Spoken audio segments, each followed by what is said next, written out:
Well, folks, I wish I knew what happened. I apologize that Sam is not on.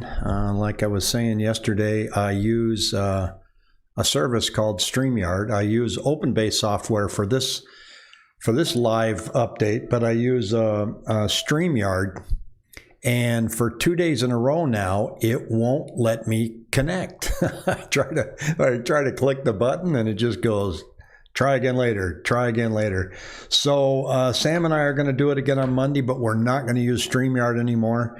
I have a 3 o'clock with Pat today. I'm not going to use that either. Going to try and find something else today to make that work. So it's a little frustrating, to say the least. Thanks, Jacqueline, for hanging in there. Man, oh man, what a pain in the butt. But I do have some numbers to share with you. Take a look at this. Listings today, it's kind of hard to see, a little tiny there, but 6,617. And if we look at our 7-day moving average, we can see that both numbers have slipped down a little bit. Number of new listings that have come up over the past 7 days and the number that have gone under contract have just ticked down a little bit, but nothing major to report. If we take a look at this number, though, of 6,600 today at that rate, because we're going to add another 200 on today, so we'll be at 6,800 by the end of the afternoon. I think we're going to break 7,000 tomorrow.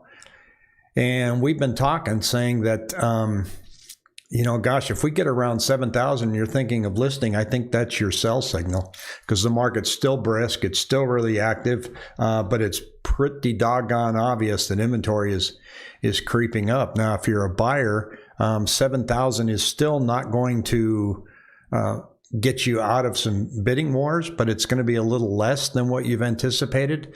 You might not be up against 6 to 10 people. You might be up against 4 or 5.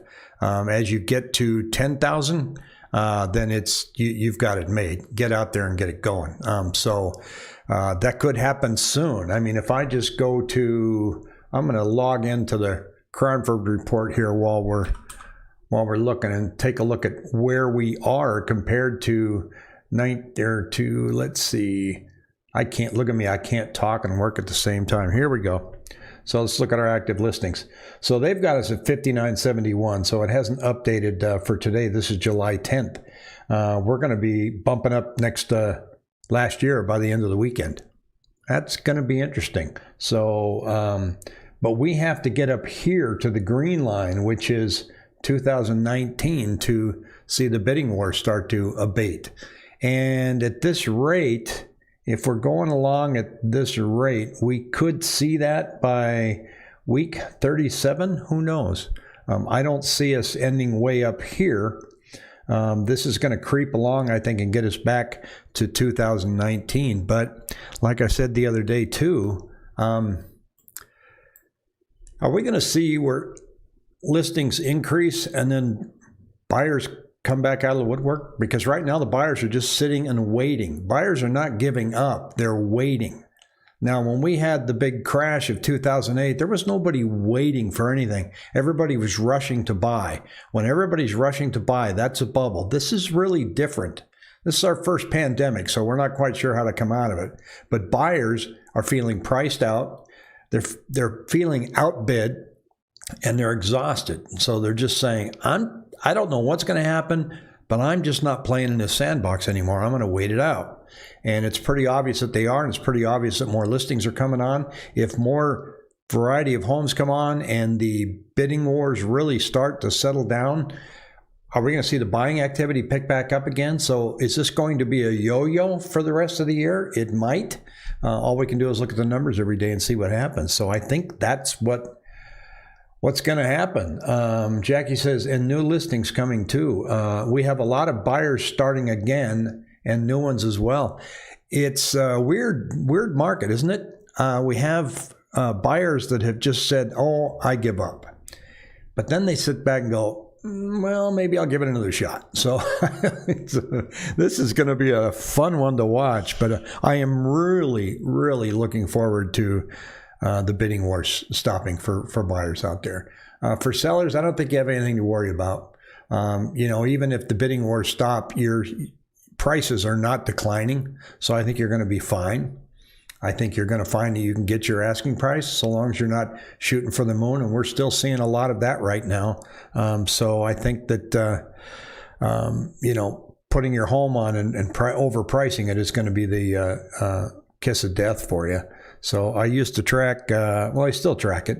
I track Ocotillo down in Chandler where I used to live, and it's a kind of a interesting one where we got down to a low of 5 listings this year. Now we have 14, so it's doubled, but you don't see anything under 495,000 right now. So it has doubled, but that's, nothing to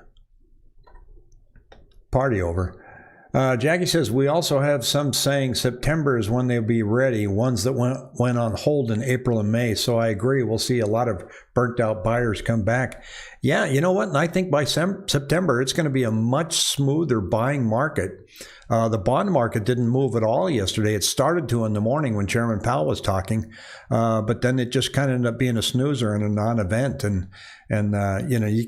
I didn't watch the whole thing. I watched what I could. I just couldn't stand the questions the senators were asking them because they weren't really asking them questions. They were just standing on a soapbox and putting their little 2 cents in. And several times he had to remind them, well, that's not my job. That's yours. So he didn't say anything that shook up the bond traders. So interest rates just kind of, they went down a little bit and they came up. They just kind of stayed. And that's what Pat and I want to talk about this afternoon to see if we can see any numbers that indicate that it's going to get, that rates are going to come up. But right now, we're not seeing it. So September, if we've got more inventory and the rates are low, I think the buyers are going to come out in force, and it's going to be a really interesting party to watch. So in the meantime, again, I apologize that Sam wasn't able to join us here, but I'm a techie guy, and I'll fix it, and I will be back on Monday with Sam, and I will be on at 3 o'clock today with Pat. Have a great Friday.